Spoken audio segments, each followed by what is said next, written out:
Good evening, folks, and welcome to another episode of the Baseball Bums. I am Benny Scala, a.k.a. The Player. Now, you may know me from that low-budget adult film, He's Holding His Own. Hopefully not with tweezers. Yeah, right. And if we are bums, then I am joined by the nobleman of no goodery, the great Jimmy Farrow. Jimmy, how are you, my friend?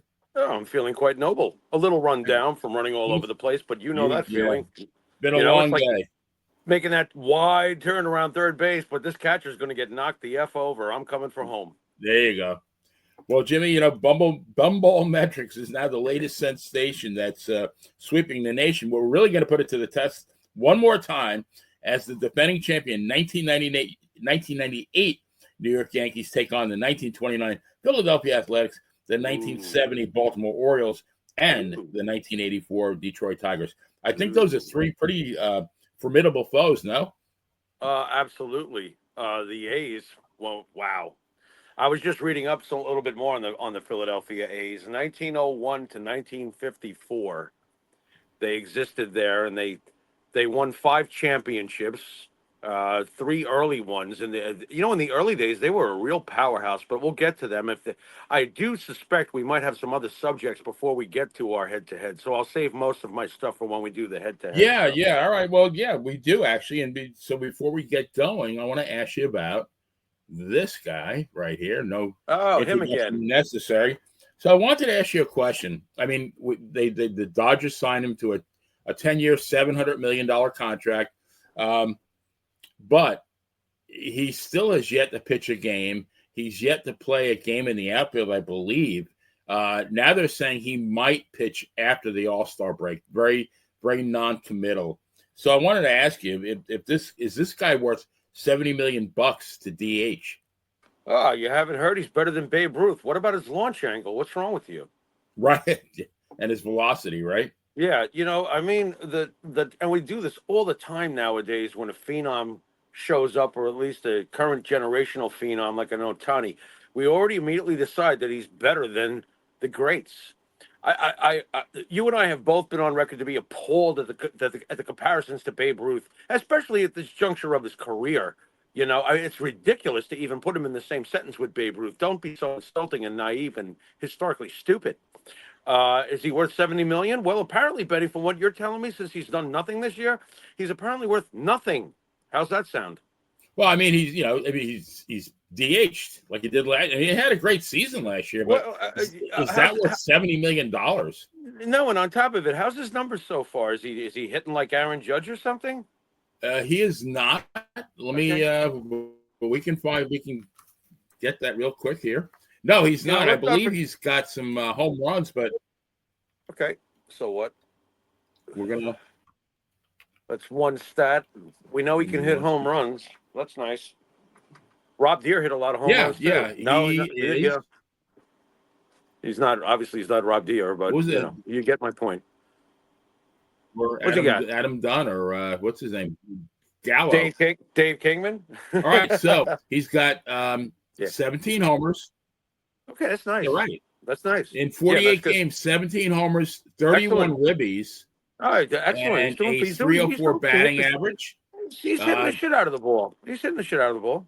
All right, so he's hitting the shit out of the ball, and he's DHing for them. Wasn't the sexiness projected?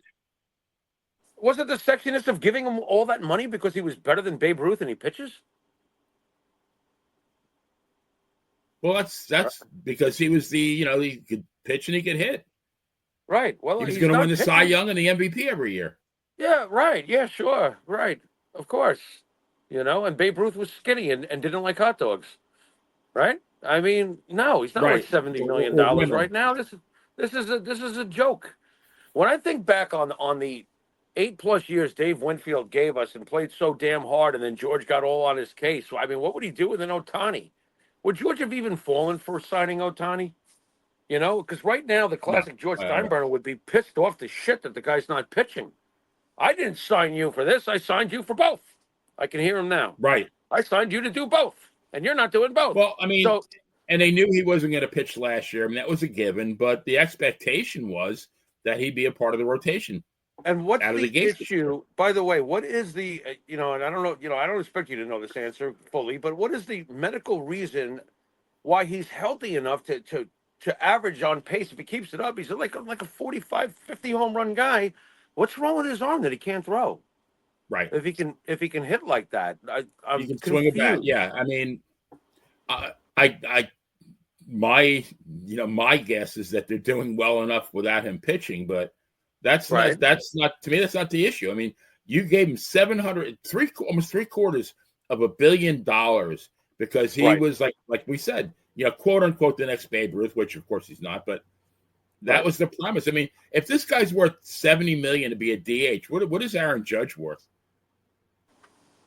I'll do one better. If this guy's 70 million to be a DH, then Edgar Martinez got underpaid for a Hall of Fame DH career. Oh yeah, Let's see this guy do what Edgar Martinez did for 15 to 20 years. that You know guy what I'm just walked up to the plate every Yeah. day and just hit the shit out of the ball. You want to talk a professional hitter again? Otani is early to me, still early in his career. I'm sorry, he's got plenty of more years. He's supposed to be doing something, and his something was supposed to be being the only real, true two-way player since Babe Ruth as far as pitching and hitting. That's what I thought that money was for. So to me, I can hear Steinbrenner. Well, if he's getting 70 million, he's supposed to do both things. I'll just cut his salary in half because he's only doing one. Can hear George right now. 70 million, he should be selling hot dogs besides everything else. Yeah. Yeah. Well, he may not like hot dogs because he's not as great as Babe Ruth. Babe Ruth would be Right. scarfing them hot dogs now. Maybe selling sushi in the food court there. I don't know. I mean, Oh, look at you getting ethnic. Otani, so overrated, And it's funny too, the perception of winners and losers. Judge had a terrible World Series. We all know that. This guy hits 105 in the World Series, has a ring, and gets a free pass. Not right. by me. Not by me. Hey, I'll say it again. Aaron Judge is a great Yankee, and would I really want anybody besides Aaron Judge to be in that lineup doing what he does? No. No. And yes, it was one terrible World Series, but he's given us more than enough faith that he can have great season after. Look what he's doing this year. He obviously wants to get back there. You know what I'm saying? You can feel it with Aaron Judge. He wants to get back to that World Series again. And Right. I think when he gets another opportunity, it might be a very, very different story. Hopefully he gets another opportunity. Well, here's hoping. I think that's the only thing right now that, Right. and a catastrophic injury that are keeping him out of the Hall of Fame. I think he not, makes the Hall no matter what. But he's well on his way, but he's not the only player to have failed at first and been able to redeem. Dave Winfield was known as Mr. May after 81. Dave Winfield got the game-winning hit in the 1992 World Series for the Blue Jays to win a championship. There's been others. There has been others. Like A-Rod struggled for years, had the biggest, choke label on him. And without A-Rod in 2009, we're not winning anything. Right. Oh, He had absolutely. an unbelievable playoff, A-Rod. But it took years Yeah. and years. Should it have taken that long? Of course not. You want to see it sooner. But Judge deserves to get back there again. And the way he's played coming off that disappointing World Series shows his resilience and composure as the guy. So, no, I don't want this guy. I still want that guy, Judge. I mean, if I'm picking sides on the Sandlot and there's two guys left, Otani and Judge, I'm taking Judge. Yeah, I'm taking Judge because Otani's not pitching. I got to be honest, if Otani was pitching and pitching well and hitting the way he obviously can hit, look, he's in the conversation. The guy's a slugger, no doubt, no doubt. Great home run hitter, Honestly, if he's having all these problems with his arm, maybe he's thinking about the Hall of Fame down the road and Right. stuff. Maybe he just wants to DH and get 500 home runs because if he stays healthy and can hit the way he's been hitting, he'll get it, right? He'll get it. I think he would. If he stays healthy for the next 10 years and pops them out and pops them out and pops them out, fine. But, if I'm forced to pick between the two, I'm still probably going to take Judge because he's not pitching. Otani's not pitching. That was the whole lure of Otani, wasn't it? Yeah, that's like I said. That to me, that's why he got that money. He wasn't getting that money to DH. Nope. And I don't get why he can't play the field either. I mean, that's the other part. I don't know. I've never seen anything like it. Look, even the gambling thing or whatever was going on with his bank account, whatever the fuck that was, they swept that under the rug. It's funny how hush hush everything is with Otani. So there's all these questions. I will. How come he doesn't pitch? How come he doesn't field? What's up with that? We never hear anything. It's like, okay, it's Otani. He's an ambassador to the game. Whatever. Open season. Do whatever you want, Otani. I don't know. Yeah, yeah. To me, that gambling thing went away way too soon. Oh, went away real easy, didn't it? And yeah, just very quietly. In the age of DraftKings and Otani's stuff being swept under the rug, no matter what the situation was. Come on, that was the biggest hush hush operation we've seen in a long time.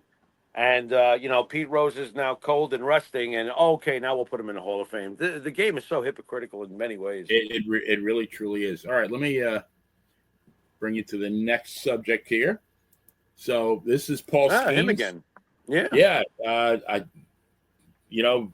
Barring injury, probably going to be the next great pitcher in Major League Baseball. Now this year he's 3-5, but he's number one. He plays for the Pirates, but he's fourth in ERA with a 2.44 ERA, second in batting average against with a .190. Great. How many Ks does he got? How many strikeouts? His K total is actually down a little bit per 9 innings. I'm glad you asked that, actually. All right. Because last year, he so as a rookie last year, so amazingly, last year he, as soon as my computer boots up here, come on, started 23 games last year, right? With that 23, with basically a half season or 2/3 of a season. About 2/3. Once the rookie of the year comes in third in the Cy, 19th in the MVP. He was 11-3 with a 1.96 ERA, averaged 11.5 strikeouts per 9, but he's down to 8.9. That's a little bit concerning, but his ERA is a little bit up. Benny, do me a favor. You're a calculator mind. What's 32 times 9? Is it 288? Because something tells me that's the answer. 288. I just sprung that through my brain just now. So he's calmed down to 288 strikeout pace, basically, for the most part. The guy's a strikeout artist. His 2.44 is still fantastic, like you just said, fourth in the league, correct? He's on a bad team. Bottom line, he's on a bad team, and he is the future. Yeah, no, his batting average against is.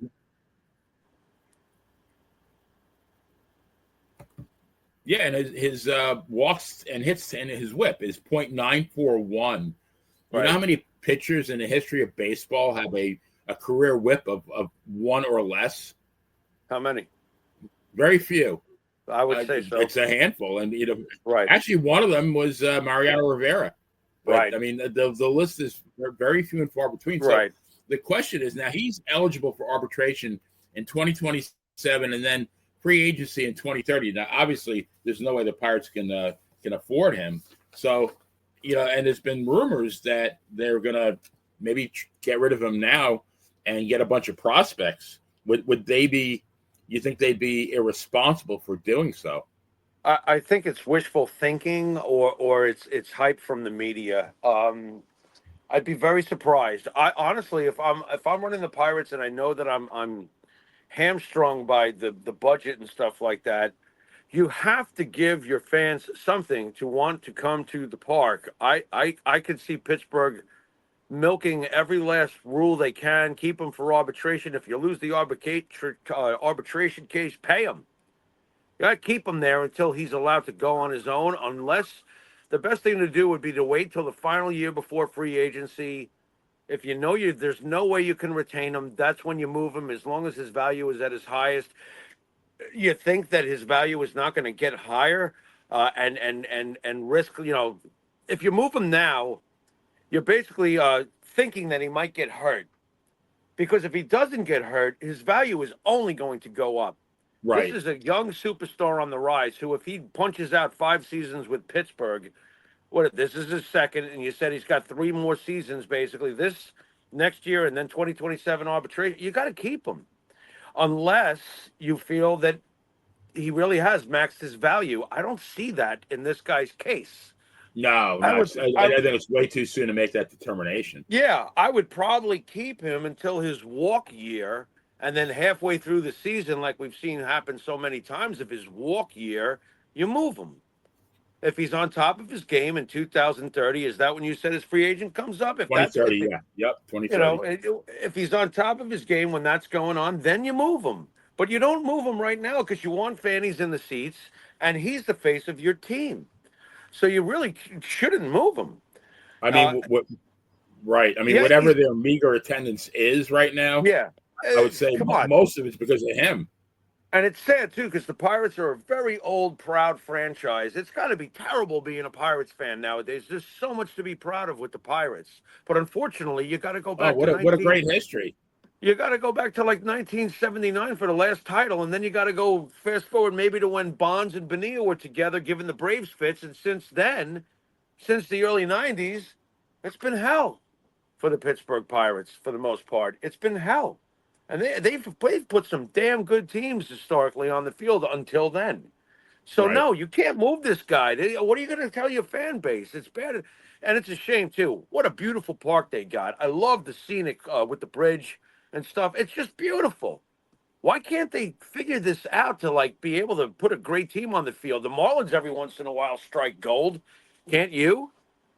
You know, Well, and you can't always just throw out the money factor because there's been, in recent history, good teams out there. I mean, the Tampa Bay right, Rays were competitive for quite a right, while with a very low right. budget.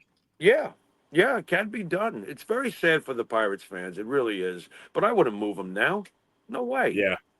No I way. I'd get didn't everything I could get out of them and then move them if I have to. Right. Now, if memory serves me correctly, the Expos, before they moved to Washington, they were noted for that. They come up with these great prospects, and Oh yeah. they play them until it was time for free agency, and then they'd move them along because they knew they weren't going to be able to afford to to Right. sign them, re-sign them.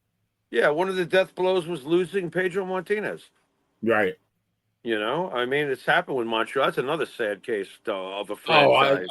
I love the uniform. I don't know why. Just something about the Montreal Expos uniform. It's bizarre. I'll give you that. It's bizarre. That's for sure. I think the Yeah. mascot wound up at I think the mascot wound up at the Canadians games. What was his name? Louis or something like Oh, that. that sounds like that would be it, but Yeah, I'm trying to remember now. Louis. But they were a charming team. The strike season of '94 screwed them. You know, pretty sad. Pretty sad. I remember watching their very first game in 1969 against the Mets, and I believe they won that game 11-10. And I believe Seaver actually started that game, which you wouldn't think Tom Seaver. Yeah, I don't think Seaver would not normally be associated with an 11-10 game. But Seaver spitting the bit, very rare, very rare. Yeah, yeah. All right, Jim. Let's go from there. I hope the Yankees wind up with that kid. I'll tell you that. The main event. Oh God, yeah, yeah. I mean, who would we trade right now? Would we trade Dominguez? Would we trade Volpe? For him? I mean, how about Volpe and Dominguez straight up for Skeens? We do it? Well, it is painful, but I'd still do it. I still would do it because Volpe has not come to the fruition I expect from him. Shows flashes of brilliance, but that's not. We're in what year are we in with him? We're in year three. Year three. His batting average stinks. Season. Yeah, his batting average stinks, and he strikes out too much. And if they want him, fine. For Skeens, absolutely. Dominguez, that's the wild card. But you know what? To this point, I don't see Mickey Mantle. So okay, I would do that for Skeens because we know what Skeens is already. I don't think it's a mystery about Skeens. The guy's a stud. It's like watching a young. Could he be a Clemens? It's like watching a young, something like that. Yeah. Or Schilling. That's when I was putting this together. That's what I did. I thought of Clemens immediately. Yeah. A young Clemens, a young Schilling, a young Catfish. People forget what Catfish was when he was a young man. I Oh mean, the yeah, high strikeouts stuff. A young Nolan Ryan. Who the hell knows? One way or the other. He looks like he's what? How about a young Justin Verlander? Can I throw that out there? Why not? He's yeah, the next great of his generation with pitchers, man. He could be the one. You go get that guy. yeah. If you want to go Pretty much. somewhere. I wouldn't say at any cost, but I mean, you're going to Not have at to any pony up cost, no. some prospects. Yeah, not at any cost, but the All ones right, we now, just mentioned, I would. Jimmy, I'm very nervous about this, but we're gonna Yeah, we're me gonna too. do this now. So here we Yeah. go. Yeah, it's going to be All right. interesting. So, and I gotta put my specs on. Well, I got my specs on, but I'm gonna have to lean a little closer. All right. So first base, we're gonna do Batter up? 1929 Philly, 1929 A's, 70 Yeah. Orioles, 84 Tigers, 98 Yankees. So first boy. base, we got Jimmy Fox, the great Jimmy Fox, 33 homers, 118 ribbies, 354 batting average. Okay. We got Boog Powell, 35, 114, 297, and I think that was his MVP year. That's got to be a near a career high for batting average for Boog too. He was. Boog, He was yes, more it like was. It was. Okay. Yeah, I don't He, think he Boog ever was hit more like a 300. 260, more like a 260 something. I think I'm going to guess career 266 average, but I think this was his MVP You're probably year. right. 84 for Dave Bergman, 1383, 310. Wow. Not Nice bad. year. Right? Nice year for Dave. Yeah. I think he might have come from the Yankees minor league system, by the way. I believe you are correct. Right. And then, last but certainly not least is Tino, 28, 123, 281. I mean, those are some good seasons. They're all very good. They're all very good. Jimmy is obviously number one. Jimmy Fox is number one. Look at that batting average. Yeah. Jimmy Fox. I'm a big fan of Jimmy Fox, by the way. Not just a Philadelphia A's legend, also a Boston Red Sox legend. This guy did major damage with two different clubs, He's the guy that replaced Babe Ruth as the home run king. Yeah. Oh, yeah. How come he falls between the cracks a little bit, Benny? Why do you think that is? It's almost like that Frank Robinson thing. Like, oh, yeah, Jimmy Fox, by the way. What is it about that? I don't know. I mean, there's really no good explanation because, the guy hit over 500 home runs in an era where not a lot of guys were hitting those kind of home runs. No. And the average is just as impressive, too. I told you that's what usually separates Babe Ruth from everybody else that was a great power hitter. What was Babe? 342 lifetime batting average, right? Yeah. And I said in previous shows that there were very few power hitters that can sit in the same room, but look at that batting average right there.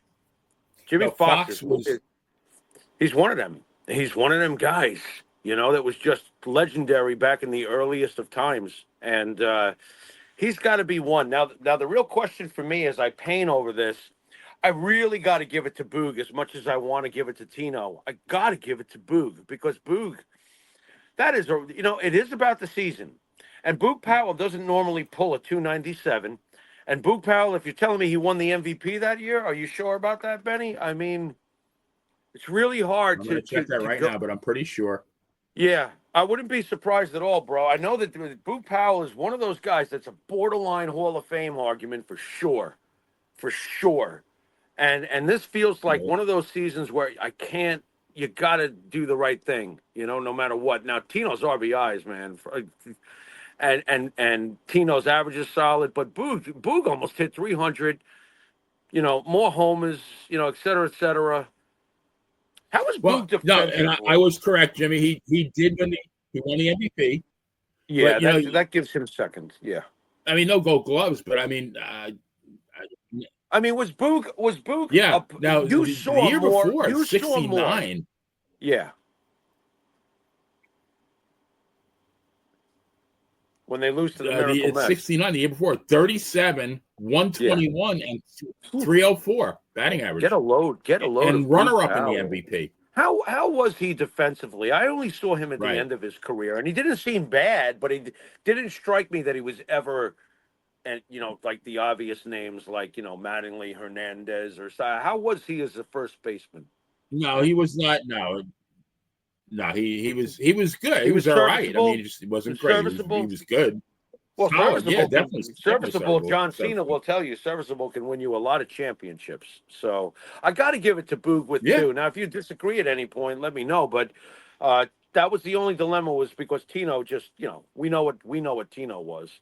So I got to give Tino number three though. Obviously, there's just so much production and great defense going on with Tino, and an excellent season there, by the way, with Mister 310 former Yankee farmhand. What's going on there, Benny?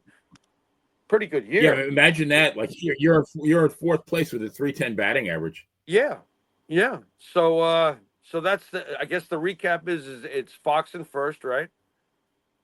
Fox first, Boog second, Tino third, and Bergman fourth. I wonder who we traded Bergman for when we moved him. Yeah, Where did he good question. did he wind up going to Houston first? See, I can't remember everything. I don't think we shipped him right to the Tigers right away. I don't believe so. But that's interesting that he had a really good season like that. I didn't even realize he had a good season like that. To tell you the truth. Yeah, I was kind of surprised. Yeah, and one of the things I like about doing this is, little surprises like that. It's like, wow, I didn't know he hit Right. 310. You know what I All remember right, let's about him, move. Benny? Remember the rookie cards that had all like four boxes with each, face, Yes, like four in a card. of That's how course. I remember him. He was on one of them rookie cards. I was like, okay. Then I see the name and I'm like, wow, he had a good year. What? I wonder why we moved him. Yeah, I All mean right. that was pretty much just far as let's see for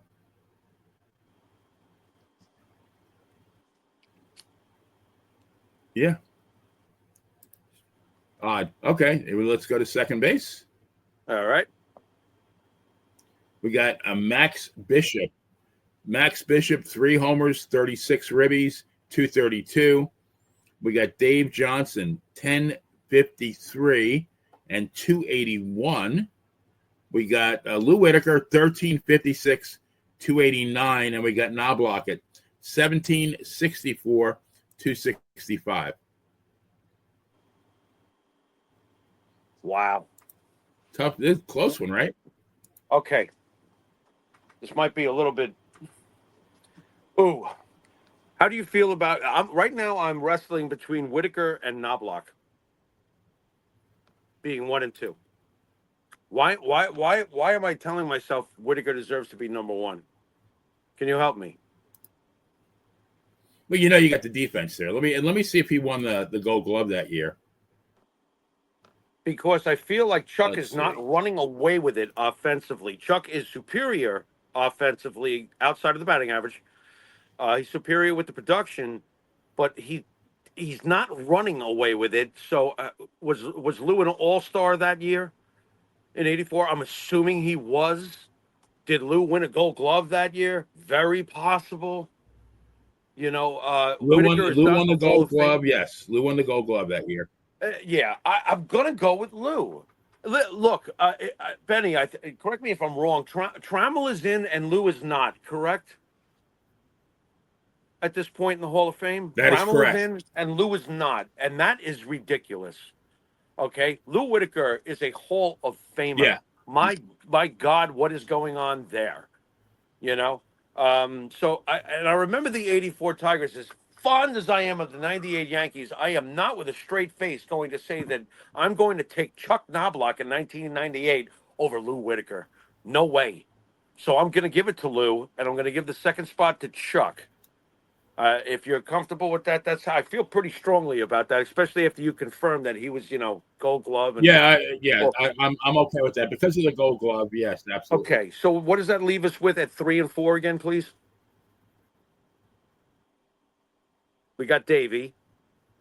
We got Davey Johnson with 10 homers, 53 ribbies, 281 Mm-hmm. average, and Max Yeah. Bishop 136, 232.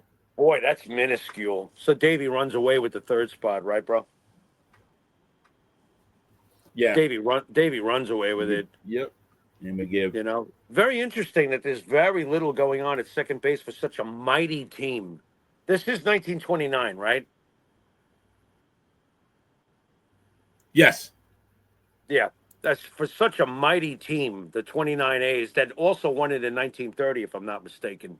Wow, that's not much production going on. I guess the 32 RBIs isn't bad. I'm assuming he hit at the bottom of the order, but maybe he hit at the top. I don't know. That's a rotten batting average, I'll tell you that. No, agree. So we got Know let's nothing recap. about We've that guy. got Yeah. Lewis. Yeah, I never heard of the guy until I looked him up. Lou Yeah. number Is he one. related, We Benny? Is got he related to? Knobloch number Is he? two. Is he related to Joey Bishop, Benny, by any chance? He might be, yeah. Did Joey Bishop do the voice of the anteater on Pink Panther? Are you serious? Did he? If he did, he's a hero. I want to say he will. Yeah. Oh my God, that's great. Now I have to know. Okay, look that up. Just kidding, Yeah. folks. It's a baseball show. Hang on. Let me look. Hang on. So we got Lou, we got Chuck, we got Davey, and we got some dude that's related to Joey Bishop, who was the voice of "I Am an It" and "You and an Odd Fuck." Oh boy, chocolate covered ants. Yeah. All right. Are you really looking that up? Hey, only on this show, folks. You know what? Yeah, we have to. I got to know. Why I'm like the not? guy Why not? on the ground with Clint Eastwood. Yeah. Who played the aardvark in the Pink Panther show? Oh my God, you're gonna like sprain the internet brain search on that one. They're gonna be like, "What the fuck are you talking about?" No, it was John. It was John Biner. Who's John Biner? The drummer for Led Zeppelin? No, that's John Mom. Biner was an impersonator back in the. He was like another Rich Little kind of guy. Okay, interesting. Did he have TV spots the way Rich did? Because Rich made it big time with the TV spots and stuff. Biner was on a number. He was one of those guys you saw like on Bewitched or Okay. Yeah. Okay. All right. Yeah. I got you. Cool. Very interesting. All right. We learned something new on this show. Right. And no telling what you're going to find out. So in shortstop, 29A's, Joe Boley. Old Joe Boley. Dead Joe Boley now. So we got Boley and Bishop, huh? Boley and Bishop DP combo. Okay, what's his numbers? 247, 251. We got for the 70 O's, we got Belanger, great shortstop, 136, 218. 84 Allen Trammell, 1469, 314. But we got Jeter, 1984 and 324. Well, the captain comes to save the day because Jeter is definitely number one. Trammell's definitely number two. So the first two are very clear cut. By the way, is Trammell and Whitaker the DP combo that turned the most DPs in the history of the game, or has that been broken since? Has somebody broken that? I don't think so. I think they have the record. I think they have the record, and I remember thinking to I saw the Yankees play those Tigers back in the day many times live, and Trammell and Whitaker were very impressive, man. They really were. Alan Trammell and Lou Whitaker. Do you realize that was a DB combination you could pencil in for 2 decades? It was 2 decades, wasn't it? Just about. The two of them played together. How? Anybody else to ever do anything like that? I think they played for like 17 seasons together. Right. It's almost 2 decades. That is unbelievable to me. And if you do finally, get back to what we talked about with the baseball writers, right, Ben? How is it that the baseball writers figured out to finally vote Trammell in, but it's like the bacon, but they forgot the eggs? Where's Whitaker? Right. Are you going to tell me that they were that different from each other? Quite honestly, it makes no sense. Yeah, they really weren't that different from each other, which made it even more beautiful, the chemistry and the symmetry that were going on with those two for 17 seasons. They felt like the same. Trammell might have had a little bit more pop in his bat as far as home runs, but Lou was a superb second baseman. Tell that to Whitaker. And he could hit for average. Tell that to Whitaker in the games that I paid to watch him launch one into the right field seats. Whitaker could hit. Right. Whitaker had some power too. Yes, Trammell had a few more. Yeah, he definitely had some pop in his bat. So Belanger did not win the Gold Glove that year. He won a number of them, but he did not win it that year. Right. Now he won 8 of them actually. How many Gold Gloves, Ben?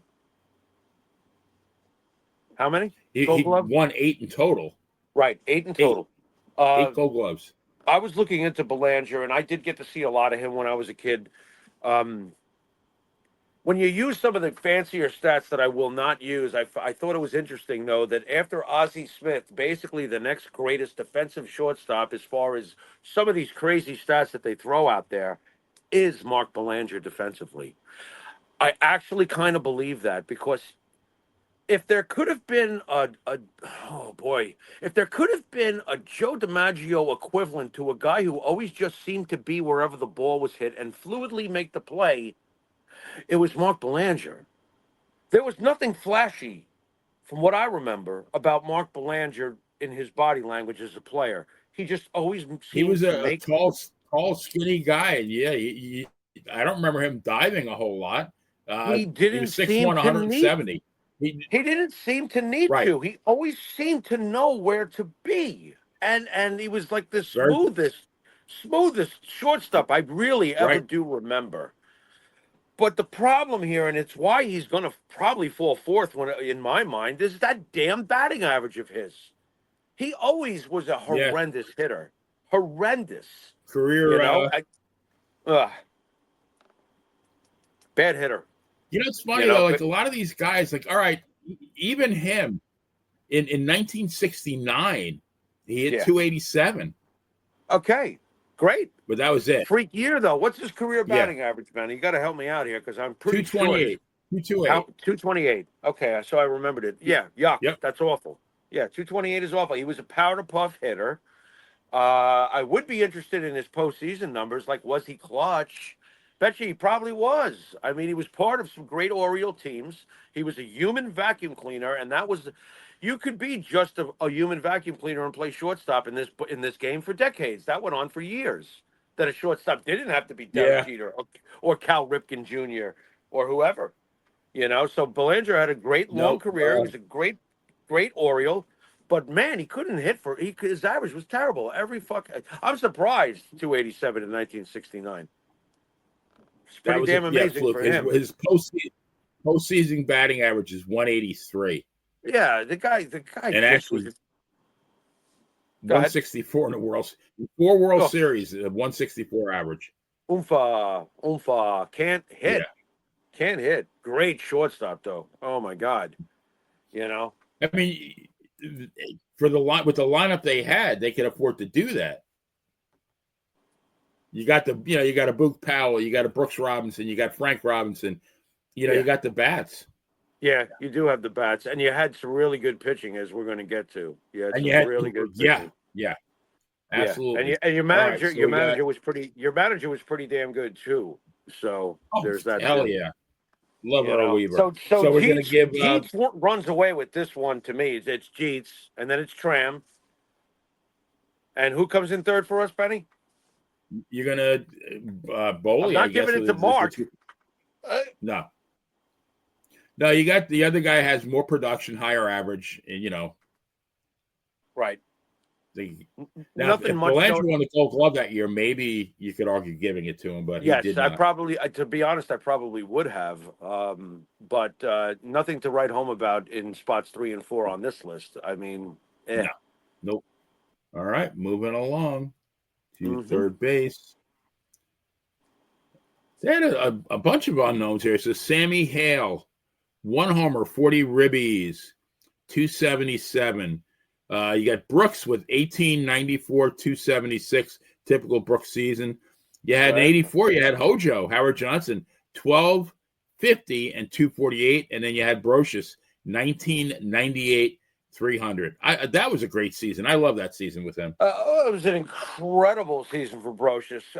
Can I ask you to remind me and the audience at home, what did Brooks Robinson do in the postseason in 1970? In 70? Yeah. Let's see. Which was the playoff year where Brooks turned into a damn vacuum cleaner defensively and made all those highlight plays? Was it in 70? And was he the World Series MVP? Who was the World Series MVP? I need to know for my own sanity. He's got a World Series MVP. Right? All right, let's see. postseason batting at 303 average career. What year was the World Series And MVP? he was the World Series MVP in 1970.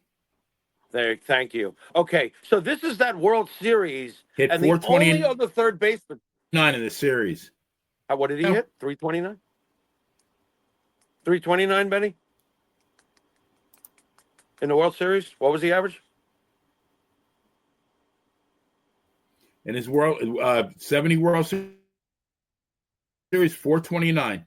429. That's the video. That's the video highlight. That's the video highlight that you see. That the only other one that comes from the 70s is the video highlights of what Nettles does to the. No, I'm here. Are you there? Wait for Jimmy to come back. There he is. I never left. Can you hear me? Yeah. Oh, okay. Just making sure. Yeah, I don't know if it's on my end this time. Yeah, I never saw myself get bounced off. I was just saying that those defensive highlight reels from Robinson is from 1970. So, boy, this is difficult, Benny. You realize we got 2 third basemen that were World Series MVPs. Right. I'm going to go with Brooks. Yeah. I'm going with Brooks. Yeah. I have to, right? Very hard to bet against Brooks. No, it just, Brocious is also like, come on, we're dealing with this. Not that Brocious wasn't taking steroids, but the ball, you know what gets lost with the steroid? I remember the balls were getting juiced too. Right. You know what I mean? You ever catch a foul ball in the early 90s and then you got one from the steroid era? Trust me, they feel different. They're wound more tightly. Brooks was making plays that nobody made. No. The only one that was comparative during his time in the 70s was Nettles. Right. That's it. They were always in the conversation together when we were kids. When I was a kid growing up in the 70s, Nettles and Brett, Nettles, Robinson, Brett. I mean, Robinson was, defensively. Nettles was better than Brett defensively. Sorry. And then in the NL, you had Schmidt winning it every year, the Gold Glove. Schmidt was the best of all. Schmidt's the greatest third baseman ever. I mean, that's the guy I'm picking, right? Agreed. When you look at everything, total package, how do you bet against him? I'm taking Mike Schmidt just the way I feel about Johnny Bench. People would say Pudge Rodriguez. I'm like, nope, I'm taking Johnny Bench. No, give me Johnny Bench. Yeah. So we got Brooks 1, Brocious 2. Right. You want Hojo 3 or what? Give me the stats for 3 and 4 one more time.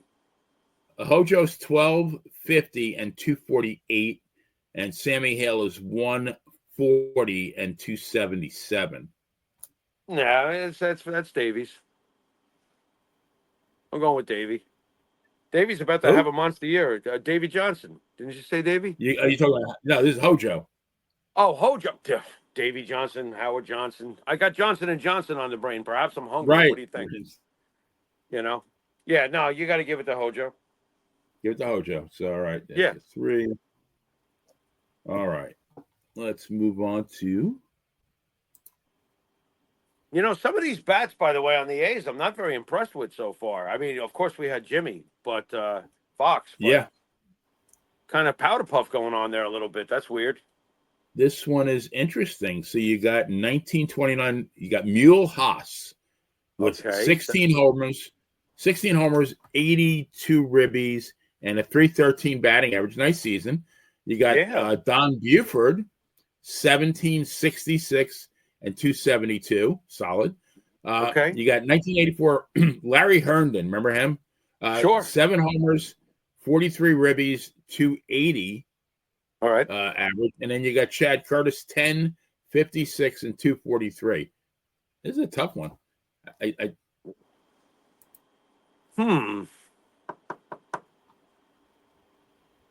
I'm feeling like Chad goes to the bottom. Let's start there. What do you think? Between Chaz and Larry, really. At the bottom. Yes. Yeah, I would agree with that. Okay, so now let's go back to the top 2. I think option 1 might have sounded better than option 2, but refresh me on the first 2 choices.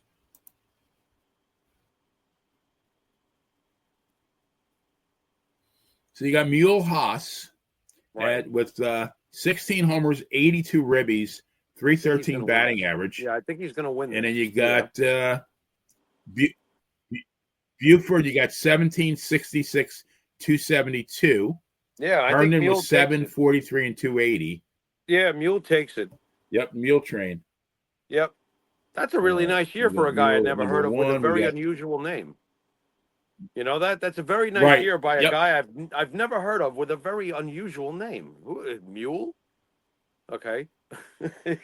I'm trying career 292 hitter though. Wow. Really? Didn't play he played 12 seasons.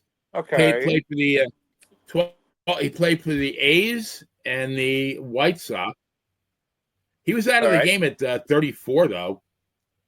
Interesting. Yeah, he only played, let me see, 1, 2, 3, 4, about 7 or 8 full seasons.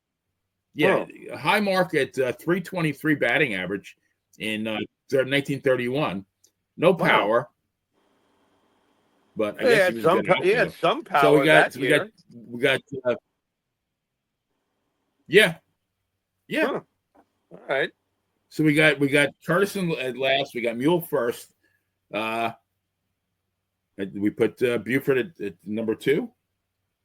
Yeah, it still bothers me that Curtis wound up with more starts in the outfield than Darryl.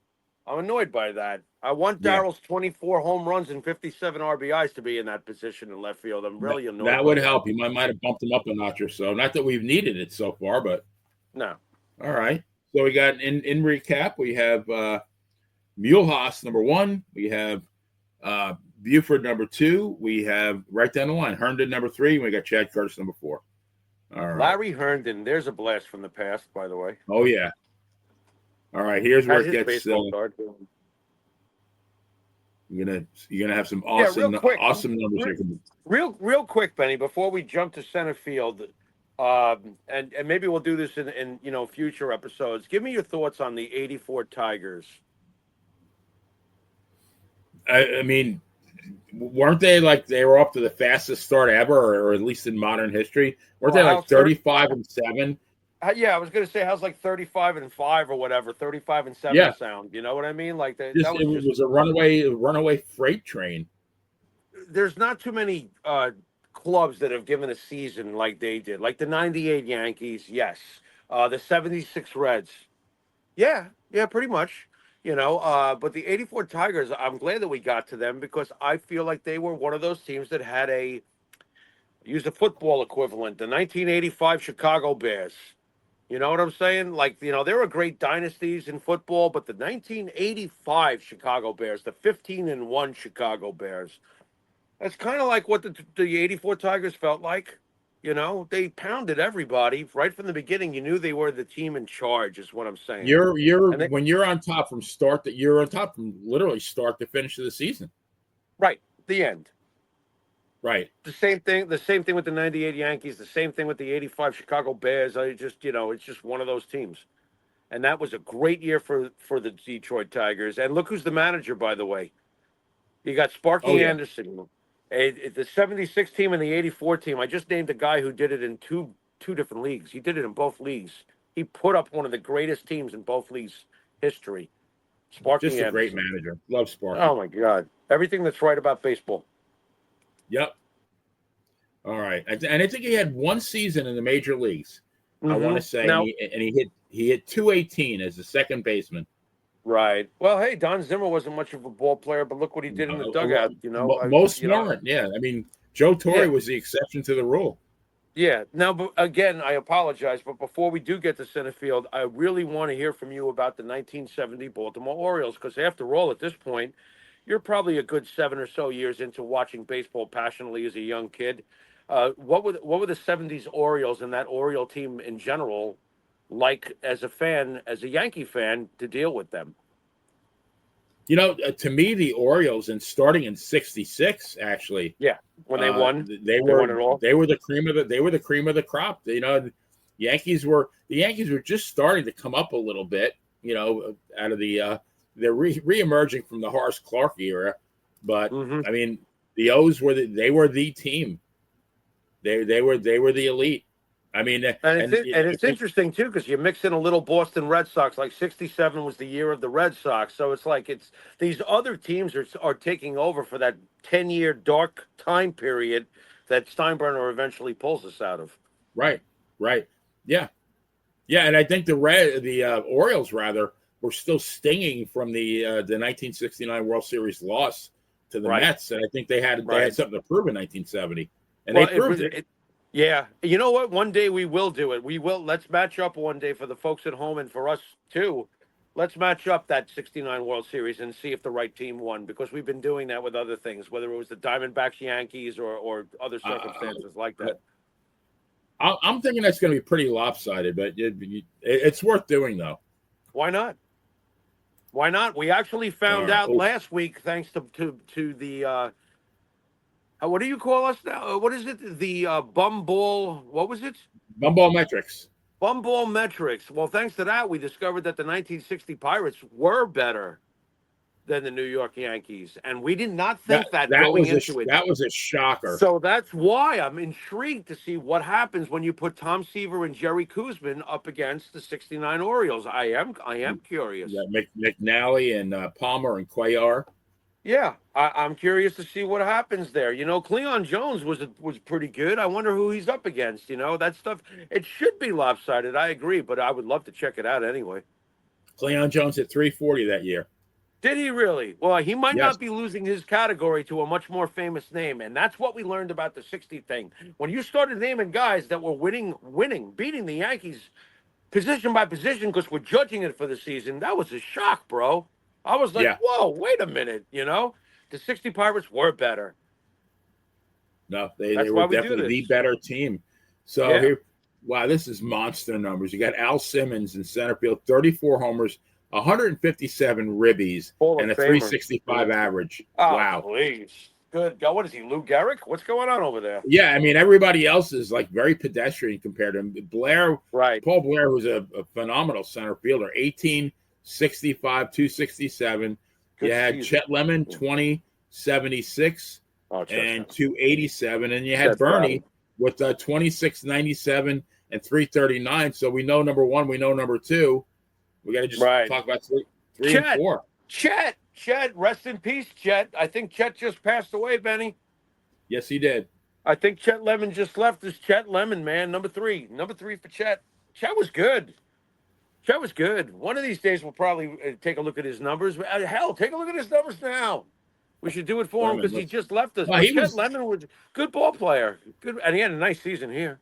I mean, that was not one of his better years. He had a lot better years than that. Let's see. Yeah. He name played too. 16 seasons. 16? Okay. Chet Lemon. Yeah, died at age 70, three-time All-Star. Lots of time with the White Sox, I'm sure. Yeah. Three-time All-Star, yeah. And you got 215 homers, 884 ribbies, 273 average. Solid. Uh-huh. Yeah. Yeah, I like Chet Lemon. Solid. Let me see. How many years with the White Sox compared to the Tigers? Good glove. How many years did he play for the White Sox compared to the Tigers? 7 White Sox, 9 Tigers. Nice. So pretty almost evenly distributed. He put in good time with two different clubs. He's a good player. Definitely good player. Yeah, I would give him the third spot, right, Ben? Actually, he was statistically, yes. He actually was better with the Tigers, though. 7 years with the Tigers, his average was 288. Mm-hmm. And then, I think he hit for more power with the Tigers, and he hit for lower average 263.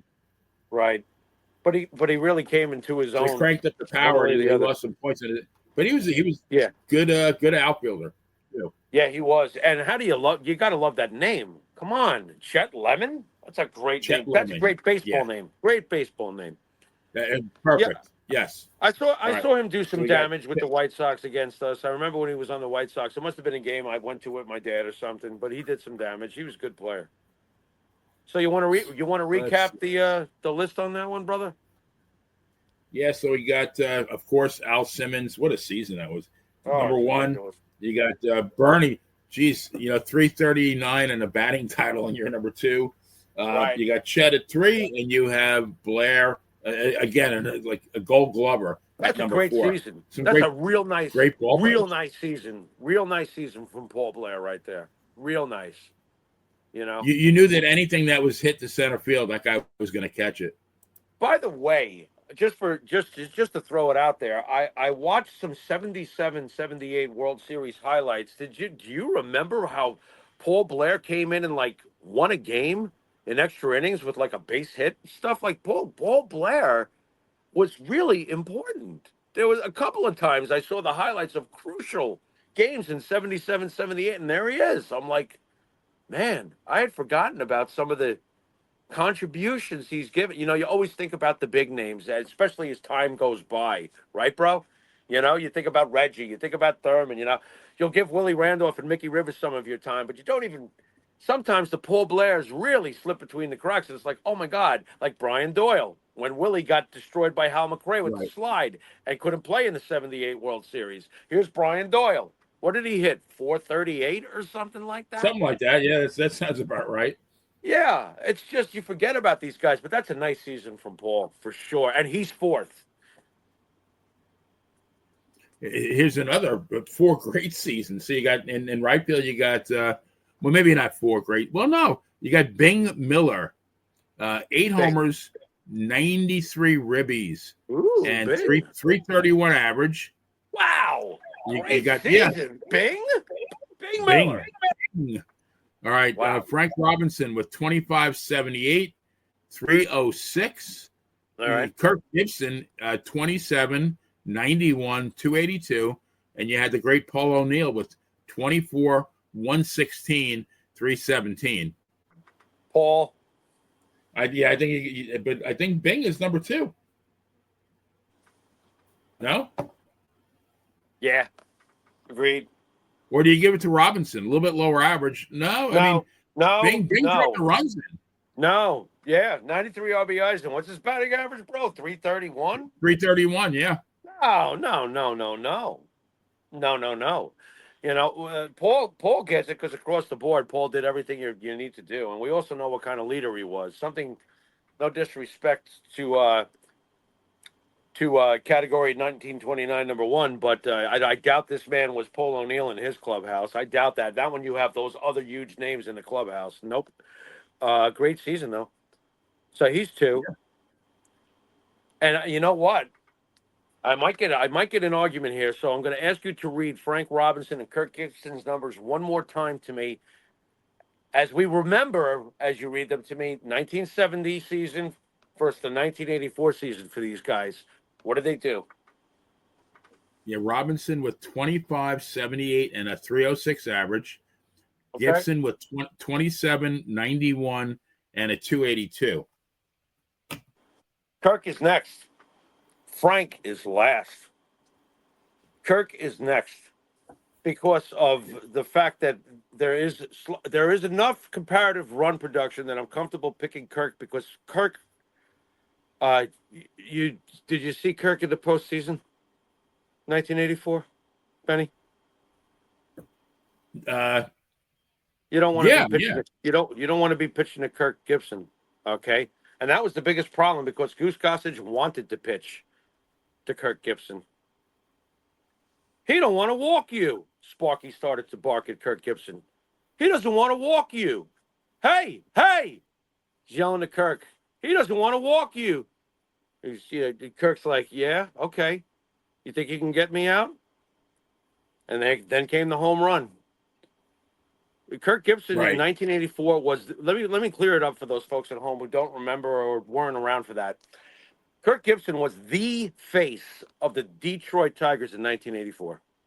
With all these other names we've read, Kirk Gibson was the face of that team. Okay, so he's number 3 here.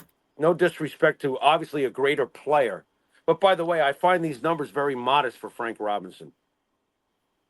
Believe it or not, you know. Agreed? Yes. Yeah. Well, I mean, he was kind of winding down at that point. That's fine. Let me check Gibson in 84. Yeah, he was 6th in the MVP voting.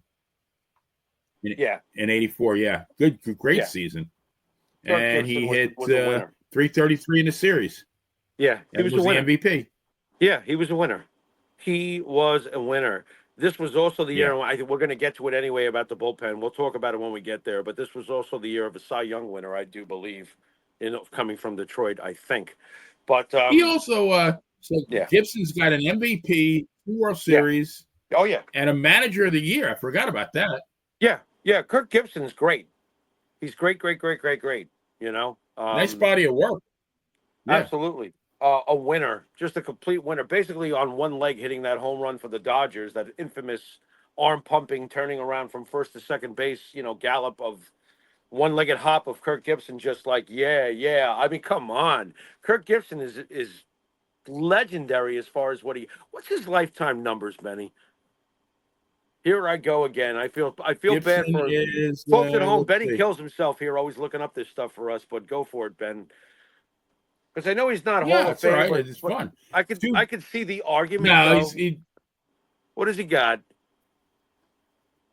too many injuries, unfortunately. He's got For sure, not for bad, sure. 255 homers, 870 ribbies, and a Well, yeah. 268. I thought his average would have been higher than that, but Well, kind of you got know hurt. what though? You But know by the something. time he was in his Even if his average had stayed around 268, the sad thing is that he got hurt. Because if Kirk Gibson doesn't get hurt, and I feel confident in saying this, he lost so much of his career, and I'm sure if you broke it down, games played season by season, you can see that he's compromised. He's probably at least a 400 plus home run hitting guy in his career as far as home runs, and he's clearing 1,000 RBIs, so he's going to wind up with, like, how many times was he an All Star with all these injuries? Anyway, he was probably an All Star several times. He would have been an All Star several times more. Injuries killed this guy's chance at the Hall of Fame. Is, I guess, what I'm getting at. Too bad. What a winner. and this cannot be right. They do not show him having any All Stars. Which how could that be right? I mean, he won the MVP. Right. I'm not following That's that got to either. be no. Yeah, that's got to be. I'm looking at Baseball Reference. 0 All Star, MVP, 2 World Series, Silver Slugger, Mm-hmm. Manager of the Year. Yeah, Yeah. no, but no. That's I mean, weird. he only played 2 seasons where he hit 150 games. Right. He was always He hurt. was And hurt. He was hurt all the time.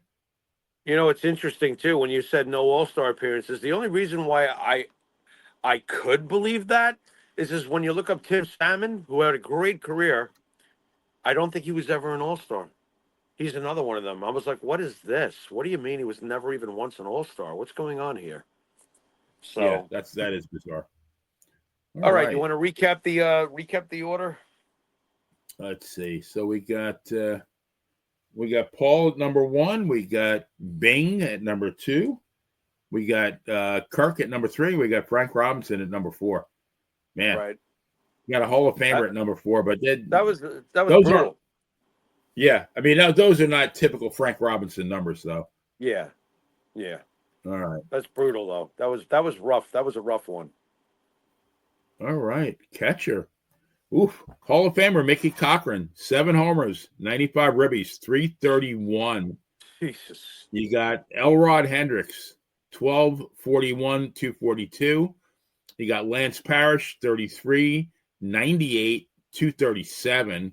And you got Jorge with 17, 63, and 268. I think 1 and 2 should be obvious despite number two's low batting average. Yeah. Just having a conversation today with someone about Lance Parrish, and Lance Parrish had a hell of a career, man. I don't care about the 237 batting average. I'm taking that. That gets the 2 spot. But what is with Cochran? What is with that? Hall of Famer. Yeah. Great 95 Mickey ribbies Cochran. and good God. I don't know if you remember, but in 1977 or 6 or whatever it was, Topps put out like Hall of Famers, like black and white cards to go with the regular, top set for that year. And I had a Mickey Cochran, and it had every year broken down, and I just marveled at it. I was like, oh my God, this guy was unbelievable. Growing up with Munson, Lifetime. This is a catcher with a lifetime 320 average. Mm-hmm. And won 2 MVPs. I mean, Yeah. he was, let's see, 10th, 18th, 4th, 1st, 13th, 8th, 9th. Then he had 15th, 1st, and 7th. I mean, Wow. that's pretty damn good. Wow. Yeah. Consistent. Incredibly. That's what I used to marvel at looking at the back of the card. So that's 1 and 2. So we got obviously Mickey first. Yeah. That's 1 and 2. Yeah, I think Georgie's you got to give it to Jorge number 3, and then Georgie's got to be third. It's a shame we're not getting Georgie a year or two later. You know what I mean? But because Georgie gets better and better as he goes. This is his first real dance. So. Elrod Hendricks. What do you remember about Elrod Hendricks? I remember he was a Yankee coach. I remember that he played briefly, I think, for us at the end of his career. I remember he was very happy all the time. He could have been a pro golfer because he swung at everything in the dirt. Remember that? Right. Not a bad catcher though. You know, him and Andy Etchebarren were the two. The tag team there. Yep, he fit the bill. It worked. It worked, right? Yeah. Absolutely. They won a title. It worked. All right. The bench. Not to be confused with Johnny. So we got the A's were 15, 134, and 278. You got the 70 Orioles with 39 homers, 171, 262. 84 Tigers, 38, 198, 265. And the Yankees, 23, 148, 279. Pretty close. Oh boy. Detroit looks pretty good here. A lot of pop. Compare to me the top 2 RBI producers on this list. I mean for each team? No, the top 2 RBI producers for the list. Oh, yeah, okay. So you got the 84 Tigers with 198. Yeah, that's and then insane. you got the 70 O's with 171. How many did the 98 Yankees have in RBIs? Similar batting average, 265, 272. Yankees had the highest average at 279. How many RBIs did the Yankees have? 148 and 23 homers. Wow. But I think that does not include Strawberry's numbers. Detroit's got what was that? Yeah. Strawberry's numbers are I don't think that, no, because... Oh, that's right. That's right. No, because he was the DH. No, we can't have that. Darrell's got to be added to it. So here we go again. You know, because that's ridiculous. You don't omit Darryl Strawberry's numbers from a position. You know, they had him in the DH category. He's got to go into the bench category because we all know that he played plenty of games in the outfield and he played plenty of games at DH and he pinch hits sometimes. So he's a bench player. So do me a favor. Add 24 home runs to whatever they had that year, please. Is it 47 now as a total?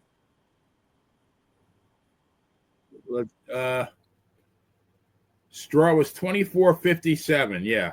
Right. So you got 23 home runs and 24 24.57. Now you're talking 47.205. Against what is the top numbers for Detroit? Because they were first. They were 38.198. No, the Yankees win this. The Yankees win this because Darryl Strawberry is part of the bench and and then look at the batting average too. It's 279. What does it go down like maybe 2 percentage points because Darryl's average? Yeah, a couple, maybe 275, 276. No, sorry. That applies. Darryl Strawberry was a huge part of our team and he was a part of the bench. If he can't be in left field because he didn't get more starts than Chad Curtis, you're damn right he's on the bench. Agreed, Benny? Yeah, no, I agree. No, agreed. You know what I'm saying? I mean, this is where it kind of gets a little wonky. You got to really Yeah, you can't just take. You can't just go. You got to You think a can't little bit omit outside it. the box. You shouldn't omit No. it. You know what I'm saying? 24 homers and 57 RBIs, and plenty of them came from the bench spot. And if you're not going to include him in the starting lineup and you're not going to acknowledge his DH or pinch hitting roles, you have to acknowledge him as a bench player. He's part of the numbers. And it would be false information to not say he's part of the numbers. He is part of the numbers. So the Right. Yankees are first. The Yankees are first. Detroit is Yankees second. first. Right. Yeah. I think we got to go with the Orioles third then, right? With the 171 ribbies. That's correct. And then, yeah, last but not least, bringing up the rear is the 29 A's. All right. Yep. And I'm perfectly comfortable with that because I always looked at Darryl as a starter. But if Darryl that particular season wasn't played as a starter in the way it's broken down, Darryl's a bench player. The end. He's on the team. Yeah, those home runs counted. Those runs counted. He's part of the bench. No, agreed. All right. Yeah. We're starting pitching. These are all pretty good. 29 A's, 84 49 shutouts, 70 Tigers, 79 37 12, 84 Tigers, 72 43 4, and then the 98 Yankees, 79 35 and 7. You want to hear some of the pitchers for the 29 A's? Let's do. You know what? Let's take the first two teams and compare their staffs, and we'll go from there. Go ahead. On this list, A's and all right. All right.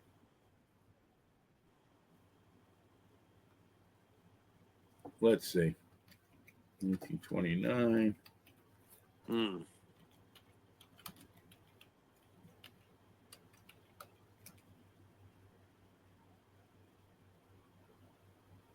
There we go.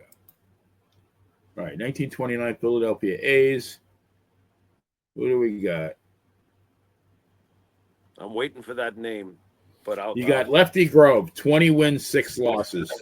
Lefty Grove, shutouts, unbelievable. Go on. Led the league in ERA with 2.81. Lefty Grove, great. Then you got pitcher. Rube Wahlberg. There he is. There he is. Mark's grandfather. What did he have that year, Rube? You got 18-11. Mm-hmm. Rube Wahlberg, 18-11 with 3 shutouts. Good season. Mm-hmm. Yeah. George Earnshaw with 24-8. What? And a guy named Jack Quinn, 9. What was the record of the last guy? 11-9. Who the fuck went 24-6? And the closer actually started 13. George Earnshaw. What the hell? I've never even heard of him. Wow. I gotta hit the books harder, man. Have you heard of him? I had no clue he had that kind of year. Let's take a quick look at him. I had no idea he had that I've heard the name, barely. He was thank you. 6'4", 210 pounds. No, that was and for good reason. Actually though, that was the start of 3 consecutive 21 seasons. 24-8, 22-13, 21-7, and then 19-13, but he fell off the map after that. Okay. Total, he was 127 and 93. High ERA though, 4.38. Really? Yeah. Really? Wow. 4.38, a little bit on the high side. 18 shutouts. Yeah. Not a slouch. Yeah. No, but that was his season. All right. So who are we going to put him up against first? What's the next rotation you got for me? That's a hell of a rotation, Benny. Those top 3, Benny, I'm telling you right now, those top 3 are going to be hard to beat. Yeah. That's going to be hard to beat. Let's look at the O's.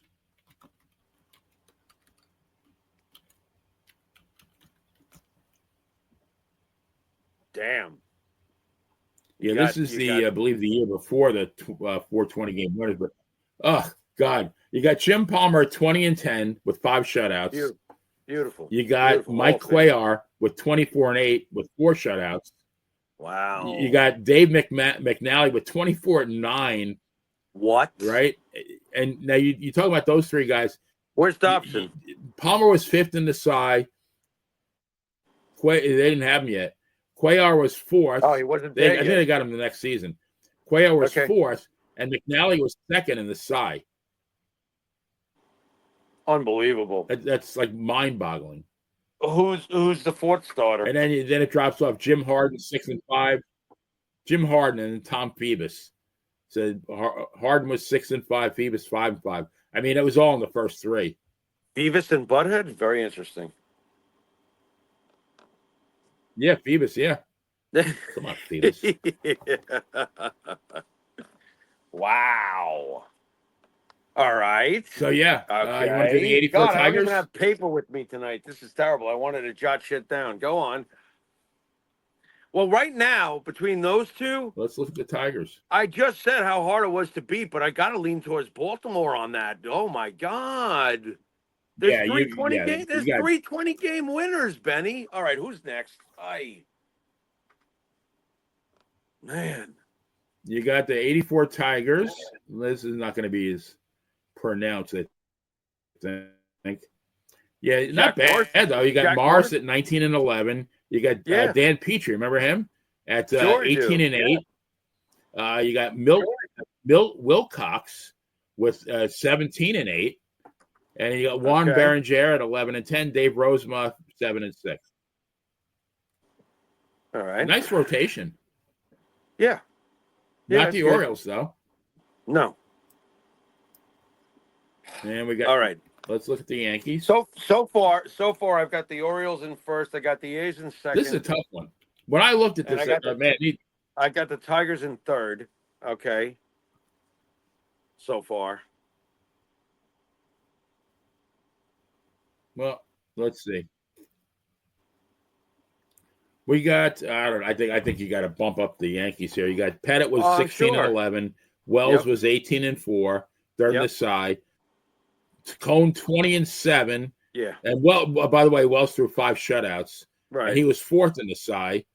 You got Arabu was 13-9, and El Duque was 12-4. Yeah. No, as far as depth goes, full rotation, full starting staff, the Yankees win this. And then, they still win this. And then you throw in Ramiro Mendoza at 10-2. Thank you. Yeah, he was the 6th option, by the way, or something like that. No. Right. Yeah. Yes, you can have 320 games. So, Benny, let's make this clear. We are bumping 320 game winners because as far as the overall insane amount of depth that the Yankees starting staff had in 1998 is better than their 3. Because you had McNally, Cuellar, and Palmer, but there's a huge drop off after that. Okay, and to hammer it home, though, I'm sorry, I have to say it, and it is judged by the season, not by your career body of work. However, I'm going to take, even though those 2 names from the Orioles won 20 games that year, yada yada, 20 plus games, yada yada yada. I'm going to take the 1998 versions of Andy, of David Wells, of David Cone, of El Duque. I'm going to take that. And like you said, if we feel like we need another option, we've got 10-2 Ramiro Mendoza. 10-2. Do you remember what he did that year? That's your 6 starters. Right. And we've got our miserable failure, Hideki Irabu with 13-9 in case everything goes to shit. 13-9. No. The Yankees win this. It's too damn bad. And the 1998 Yankees would have beat the shit out of anybody, but we're going to find out when we get done with this if that's true. But right now, when it comes to the starting rotation, you do not want to face the 1998 New York Yankees. You don't.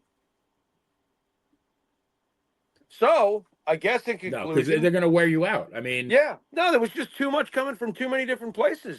And they were all freaking championship material. David Cone was the hired gun of the 90s. Agreed? Andy Pettit is one of the all-time winners in the postseason. Agreed? Then you've got David Wells. The 1998 season for David Wells was ridiculous. How great he was. Didn't he? He throws the perfect game. He's got the shot. I mean, it's just absurd the season he had. 18-4, 5 shutouts. He lost 4 games out of 30 starts, and he threw 5 shutouts. Yeah. El Duque comes in off the rowboat, for God's sakes, and goes 12-4. And trust me, the 12-4 really was like a 23-6 year, if you understand what I'm saying. That's what that 12-4 was. He only got 21 starts. He was incredible. Only 21 starts.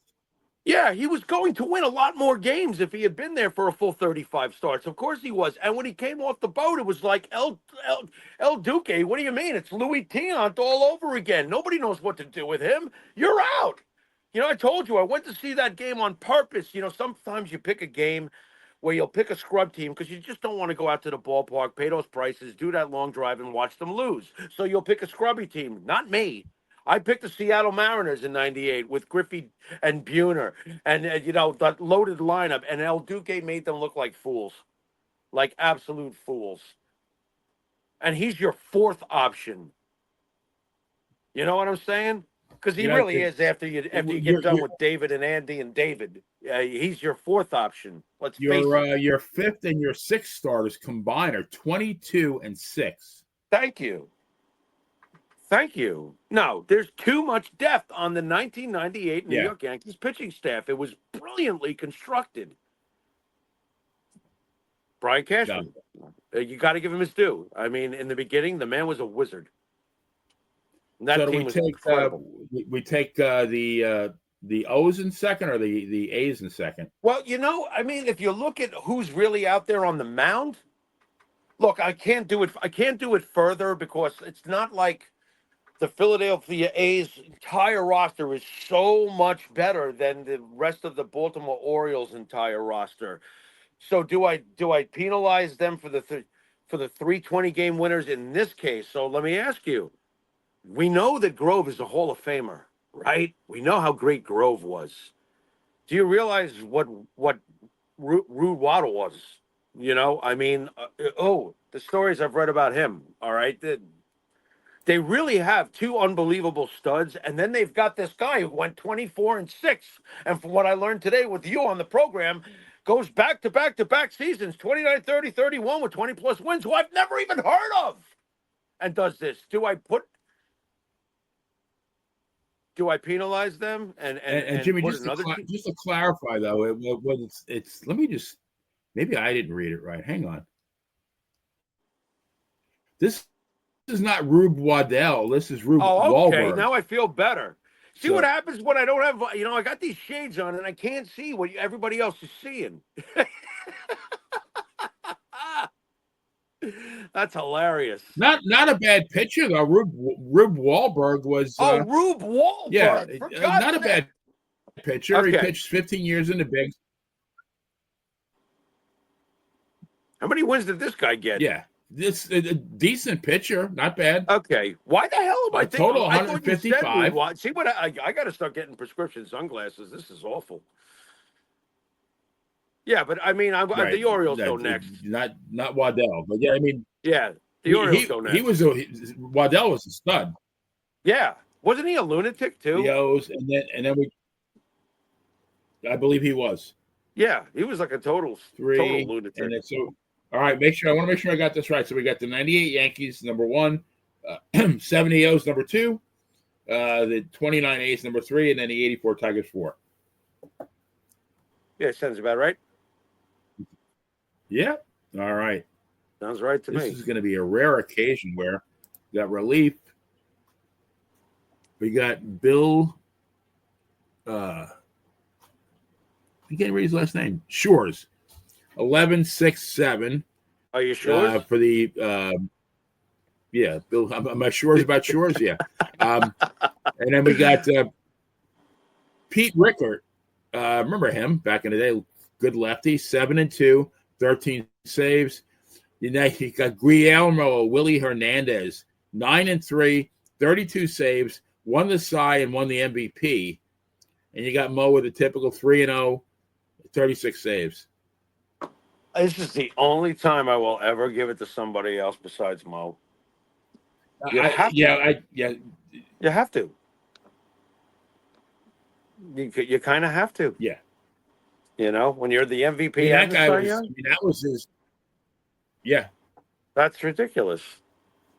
That's absurd. So sorry. Mo to me is next, and then we can slug it out with the other two. What's their numbers again? Because Mo is next. That's that. Rickard was 7-2 with a 13, and let me hang on one second. Let me get a little bit more info on this other guy. The other guy. I never What's his heard of name? the guy. Never heard of the guy. Let me see. Philadelphia A's. Here we go. Bill Shores. Yeah. I'm sure about that. 11-6, 7 saves. He was also a spot starter, though. Right.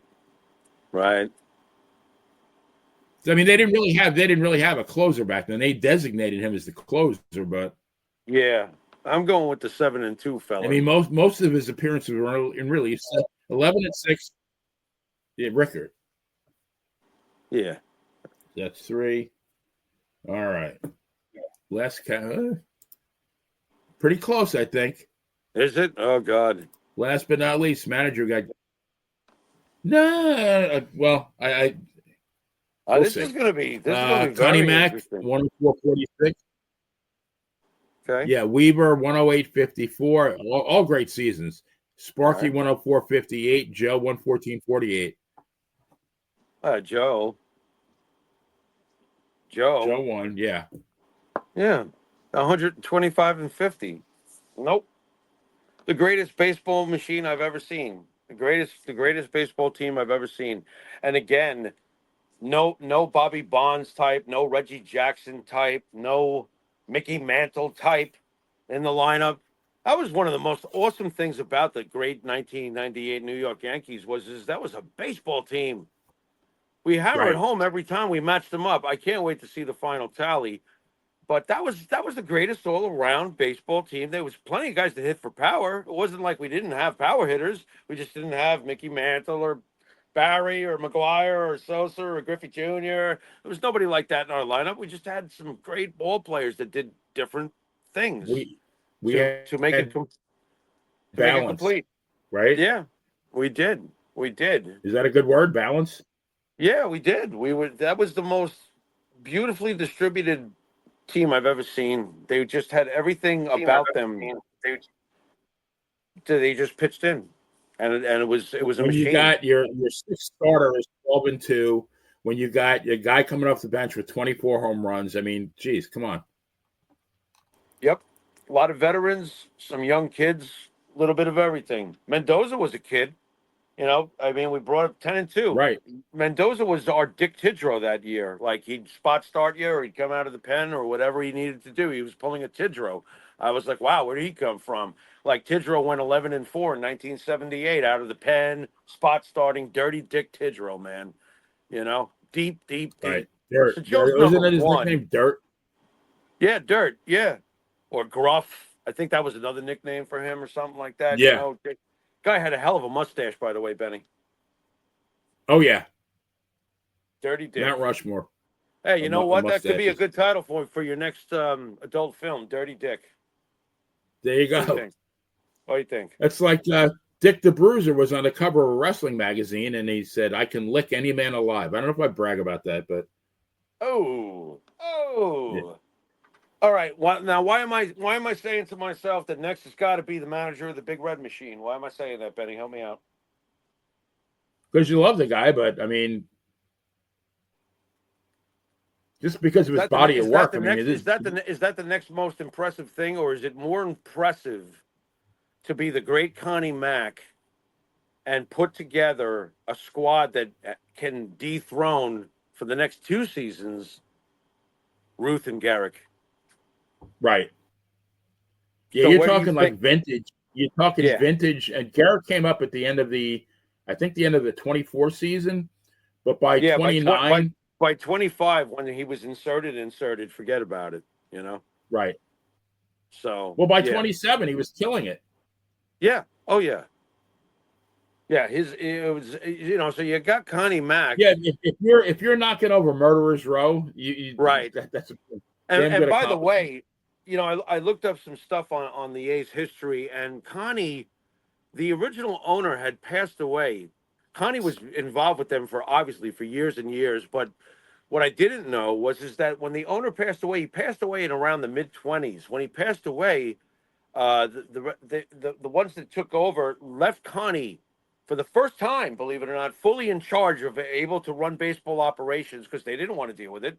They gave it to Connie, and Connie put together that team that overthrew for the next 2 seasons, the mighty New York Right. Yankees. So I got to go with Connie at 2. So It's sad because a lot of people remember like an 85-year-old Connie Mack in 1950 wearing a suit, hobbling to the pitching mound. But I mean, the guy was a damn good manager back in the day. Yeah, and he was there forever. 50 years. He is one of the all-time great managers. And he reminds me of? He always by the way, he was not allowed on the field during pregame because of the way he dressed. He always wore the suit with the hat.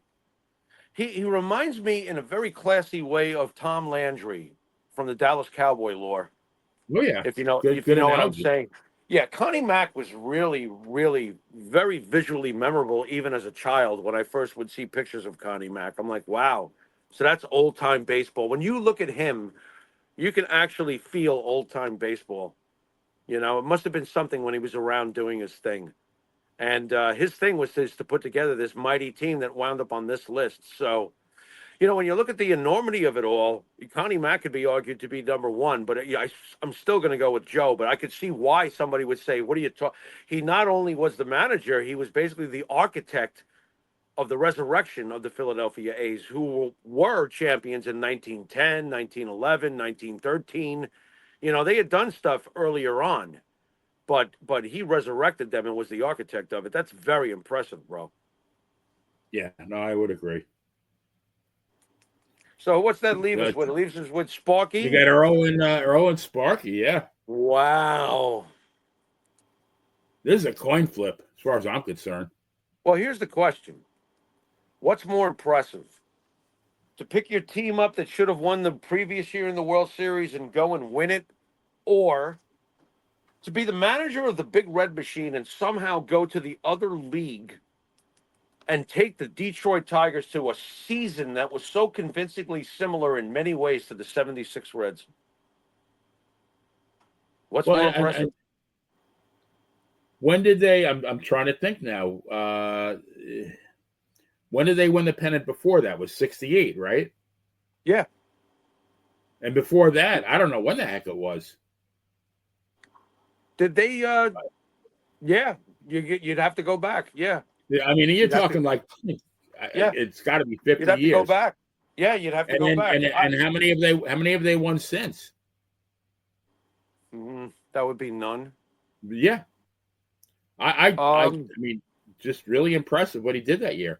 Yeah. I got to give it to Sparky. No, and I love Earl Weaver, by the way. My favorite YouTube clip of any manager throwing a tirade is the one with Earl Weaver and a particular umpire. His name eludes me now, but the argument that they had is so legendary, where the insults are just going back and forth. The only reason you and your crew are here is to fuck us.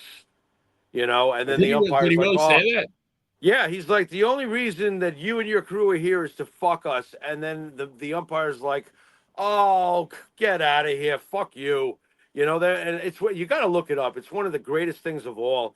And he's like, it gets personal. He's like, I've won a lot more games than I've lost. And he's like, not in the World Series. The umpire's like, he's like, in 5 years when I'm retired, I'm going to be in the fucking Hall of Fame. He's like, yeah, for what? Fucking up World Series? The umpire's saying this to Earl. It's hilarious. It's one of the greatest arguments I've ever seen. Earl Weaver was hilarious. Yeah, no, he did it with what's I can't think of it. What's that word? Elan, ELAN, like with panache, Yeah. There had been a balk call, and Eddie Murphy, that's hilarious. A young Eddie Murray is arguing with the umpire before Earl gets there. And he's like, he had his foot on the rubber. He's like, his foot was off the rubber. Earl runs up and immediately, oh, bullshit. It was like, it was just overdrive from the second he got there. Yeah, he goes from 0 to lunatic in like 1.5 seconds. It was great. Jimmy, while we were chatting, because I'm pretty good at this, I did the tally. All right. And now in fourth place with 36 points are the 70 Orioles. Okay. In third place with 31 points are the 84 Tigers. In Okay. second place with 30 points are the 29 A's, and the Yankees, the 98 Yankees, 25, retain the title. So the A's at the end of the day was, before we went into this, that was the team I feared the most. The A's turned out to be the next great team after the Yankees, huh? Well, you know what kind of really hurt them was the most of the infield, besides Yeah, the Jimmy infield Fox. killed them. The Yeah, infield the killed them, and infield killed then them. Yep. the bench, weak bench, and Yeah. weak Oh yeah. relief pitching, which you really can't, Right. But yeah, I mean they were strong in a lot of cat. I mean, obviously first base they took, left, center, catcher. They were good in a lot of positions, but they were weak in several, and Right. that's what kind of did them in. Where the Yankees Right. were very consistent. The Yankees only had 1-4 in left field with Chad Curtis, Right. and Right. they only had two threes. Oh, there it is again. Yeah, They just have and the one of the strongest. threes is Tino Martinez with that unbelievable season. Right. Right. Yeah. So yeah, the Yankees retained, and it wasn't as close as I thought it was going to be. When I was putting this stuff together, I'm thinking, holy crap, this might be an upset. Right. I did fear that. I was very concerned. When I was looking at the grids before, I didn't think that the Yankees were adding up to where they wound up, but there they are. We weren't imagining things in 1998, were we? It was a No, I mean bulldozer. you have you got Jeter, I mean you're good all over, but We you have got O'Neill in productivity right at every field. position. Yeah, there's You, productivity at you, every position. you got the great bench. You got the unbelievable starting pitching. You got Right. Torrey as manager. You got Right. Mo. So I mean, if you got Mo as the closer, you're going to Right. probably be number one 95 times out of 100, maybe 99 times out of 100. Right. I think this might be Right. the only. This may be the only example where Mo is not number one. Well, it has to be in this case. When you win the Cy Young and the MVP, we're not going to ignore that. It is about the season. Yeah. Look, No, we've proven that we're sticking to our formula. We really are. right.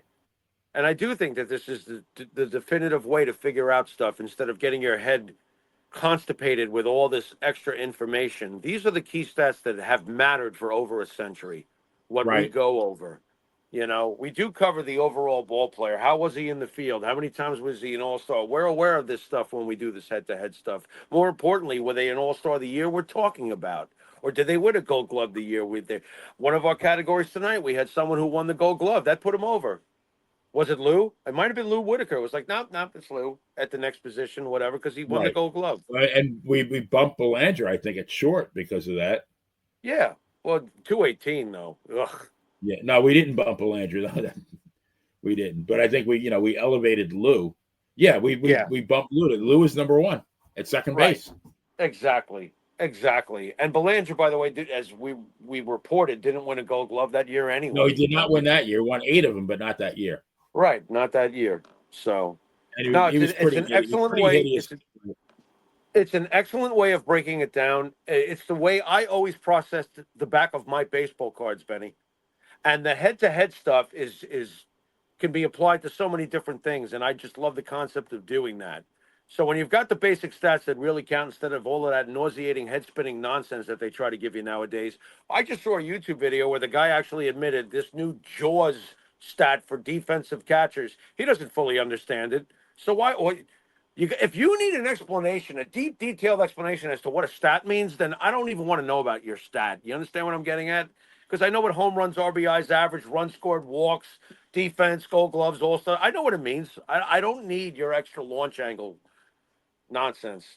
This is the way to do it. And it does make Yeah. sense that the 98 Yankees are better than the 29 A's, but the 29 A's are better than the other two teams we covered. And by the way, the 84 Tigers season is better than what the Orioles did in 1970. I could say Yeah, that I much mean that was because an incredible season for the Tigers. yeah, they barreled. They barreled. They really did. Right. They ran right over everybody. Even my Yeah. beloved Padres that I've learned to love for some stupid reason. That '84 Padres team, probably because of the guys that were on No, it, they Nettles were and solid. Gossage, and yeah, Nettles, Gossage, Garvey. I think Raleigh Fingers was on that team. They were pretty cool, you know. They got Yeah. their butts whipped, though. I think the Tigers closed them out in 5 games or something. They got their butts whipped. That could have been their year, but yeah, Yep. this could be their year. They're doing pretty well. Oh, I Well, wonder who's going to get past the Dodgers. They started the season off great by smacking the Braves all over the place. So that Right. was a good start. So obviously they're feeling it. But you know, if you're a Padres fan, I'm sure they're like, "Show me, don't tell me." It's got to be rough Yeah, being a Padres fan, Benny. I don't know. That sounds like a rough task. oh no, the Yankees are losing 3-2 against the 8. No, that can't be right. The Colorado Rockies are 8-42. What? Can that be right? Well, it could be, but is it? Yeah. Wow, that's horrendous, bro. Yeah, 3-2 end of the 7th. Let me see what's going on here. Another home run by Judge. Back over. He's right at 400. Right. Unreal. Yeah. Yep. Especially now, today, in this day and age, to be seeing something like that. 17 homers, 45 ribbies. Wow. In 49 games. Yeah, 8-42. Wow. The Rockies. Yeah, that's kind of embarrassing if we lose that game. Well, they're clearly on their way to being the worst team of all time. And yes, we don't need to be losing that game. Right. Ugh. All right. Well, Jim, I got up at 4:30 this morning to finish those tables, and all the while thinking that it was going to be another great competition. I thought it was pretty good. It was touch and fantastic. go for a while, wasn't it? Yeah, it always is with these because, I'm not adding up the math as I'm doing it. I'm just like feeling out what we're saying. And I'm like, oh, God. I was nervous for the 98 Yankees going into it. But it all makes sense. I was kind of looking while you were chatting. I was kind of looking real quick and trying to add up the numbers. And there was a point about midway where the A's were slightly ahead. That's what I thought. Yeah. Yeah. That's what I was sensing. We may be crowning a new champion, but yeah. Well, nope. We're like Rocky Marciano, the 1998 New York Yankees. I do not expect the loss. We're going to wind up being 49-0, right? Yeah. I don't expect the loss, but that's why we do these, and I'm sure we're going to have a lot more interesting matchups in the future shows. Yes, absolutely. Well, we're an hour and 42 in. So I'm gonna wrap this up in another great episode of the Baseball Bums in the record books. If you love chatting about the great game of baseball like we do, you're in the right place. And if you're looking for some great wrestling and even some epic non-wrestling content, please hit the like and subscribe button and become a part of the Monty and the Farrell family. Speaking for Jimmy and Mike, I can tell you with 100% conviction, family matters, just like it did to Steve Urkel. So, Mr. Farrow, would you do the honors and take us home? You've been watching the Baseball Bums, and we'll see you all next week. Later.